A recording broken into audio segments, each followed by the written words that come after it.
Hello, welcome to Unicorn Princess Tarot. So, ito yung reading natin for Fire Sign, Aries, Leo, Sagittarius. By the way, ito yung ways kung paano ka makakapagpabook ng reading sa akin. Ayan, dyan sa Facebook page namin, dyan. Pwede ka mag-message, tsaka yung sa email namin, okay? And, yeah, let's start. Ito sa TikTok shop mo makikita itong mga bagong product namin. If you want to check it out, Unipri, UNIPRI. Sana mag-comment ka dyan sa baba. Kahit po heart-heart lang, smileys, malaking bagay yun sa akin. Nagpapakinala ng suporta at pagmamahal.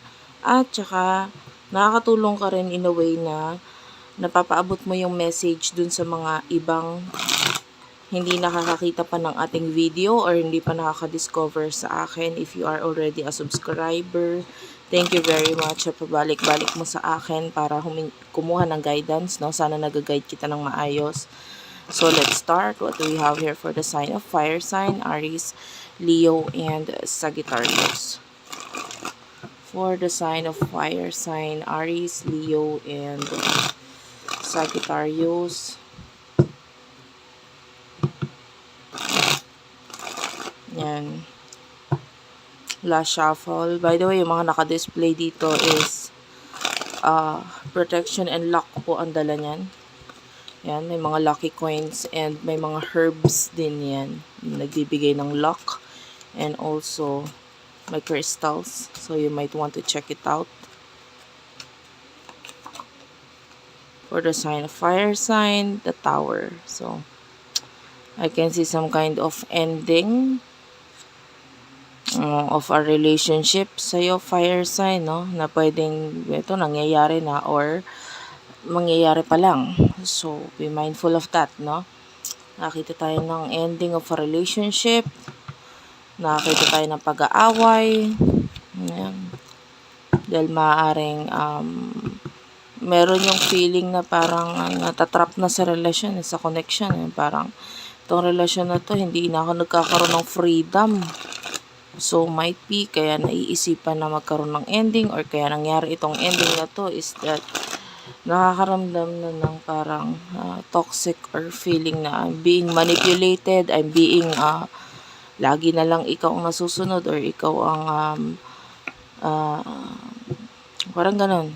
Whoever this being toxic, no, hindi ko naman masabi pwedeng ikaw, pwedeng yung person nakakonect mo, but whoever this person na nagiging toxic, pwedeng yun yung nagiging pinaguhugutan kung bakit gusto nang umalis or na gusto nang humiwalay, no? Dahil masyado na toxic si relasyon. So, who is this person that you're dealing with for the sign of fire sign? Aries, Leo, Sagittarius, King of Wands, Four of Cups, and the Hierophant. I feel like this person is a lesson sa'yo. No, marami siyang natutunang lesson at marami ka rin naman natutunang lesson sa kanya. Some of you, there could be marriage na involved sa inyo with the Four of Wands. I'm seeing a person na parang hindi na rin kasi siya sigurado about sa connection niyo, kung i-workout pa ba, kung ito ba'y magiging maayos pa. And also, hindi na rin siya sigurado about the feelings na nararamdaman niya para sa'yo. Okay? And might be gano'n na rin naman siya para sa kanya. Kung ano nararamdaman mo para sa kanya, parang hindi na siya sigurado about that. Okay, so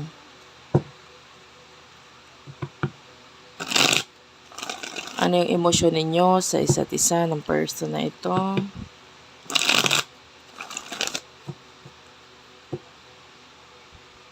For the sign of fire sign, ano yung emosyon ninyo sa isa't isa ng person na ito? For the sign of fire sign, Aries, Leo, Sagittarius, emosyon ninyo sa isa't isa ng person na ito. You do have here the High Priestess and the Knight of Pentacles and the Five of Pentacles. Emosyon ninyo sa isa't isa ng person na ito. I feel like yung person na to, hindi kanya ma-let go in, until now. And there's still love here para sa kanya. Mahal ka naman ito person. Mararamdaman mo naman yun. And with the Seven of Wands, I feel like pinipilit niya no, na i-pursue itong connection na ito because of that, no. Kung parang mahal ka niya, hindi ka niya ma-let go.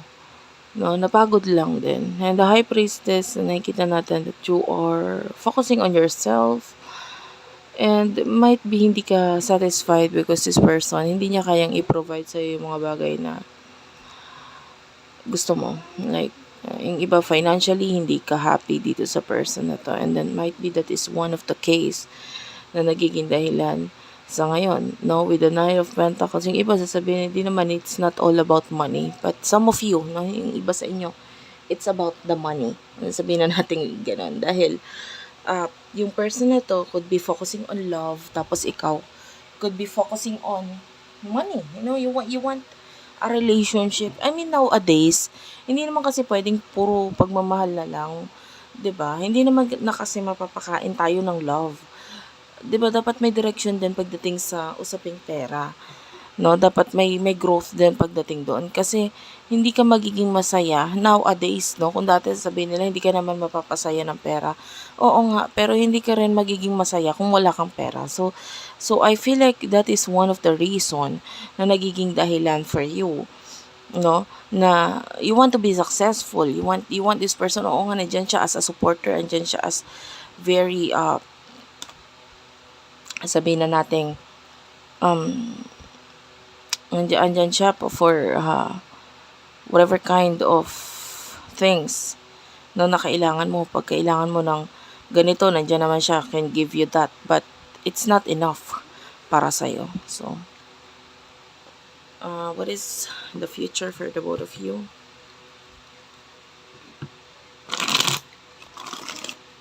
For the sign of fire sign. In the near future for the both of you.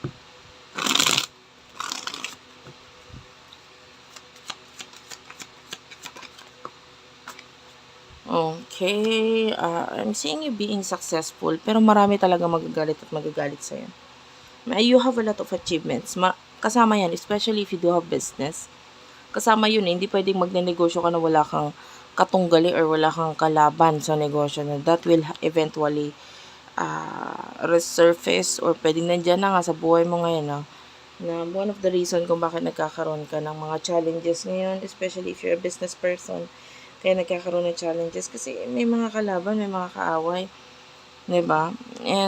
But I can see happiness and success para sa'yo. Kailangan mo nga lang maghintay. And then there's this medyo times na bumabaksak, but eventually you will parang aangat ka din. So ano lang yan, parang I can see stability here. Ayan. Some of you may mga decision kang kailangan gawin regarding a business, regarding money. But you need to be more open din sa kung ano suggestion, opinion ng iba. Okay? In the near future for the sign of fire sign. In the near future for the sign of fire sign. Well, I can see a person na tutulungan ka. This person is someone who will help you. Six of Pentacles. The Seven of Wands is here. So, pwedeng may mga skills, kaalaman siya na pwedeng ma-share sa'yo, na pwedeng makatulong sa'yo, maybe regarding a business, or pwedeng magbigay ng success pa sa'yo in the near future. This could be a person in the past. The Magician is here. Yeah. I feel like itong person na to is, pwedeng hindi siya nagiging open sa'yo. Pwede may mga bagay siyang hindi sinasabi sa'yo, but ikaw nakakapagpasaya dito sa person na to. Or soon, no, kasi I'm feeling like some of you, this is a new person. Pero yung iba, pwede rin naman past. I mean, I can see this person na siya yung makakapagpasaya sa'yo. Saya sa'yo in the near future. And pwedeng siya yung maging dahilan ng magiging success mo pa. Okay, so thank you for watching. I love you all and bye-bye. By the way, again, if you want to avail itong mga bagong products namin, ang sabit ito, good for business ito and for home na rin. Home business. Complete herbs yan. And my, pyrite dust. These are all pyrites, oh. Tsaka all of these are cleanse and bless. At saka talagang piling-piling mga herbs ang nilagay ko dito. Like this one, this is a rose petal. This is laurel leaves. Ayan, lahat yan ritualized and blessed. So, you might want to check it out. Again, I love you all and bye-bye.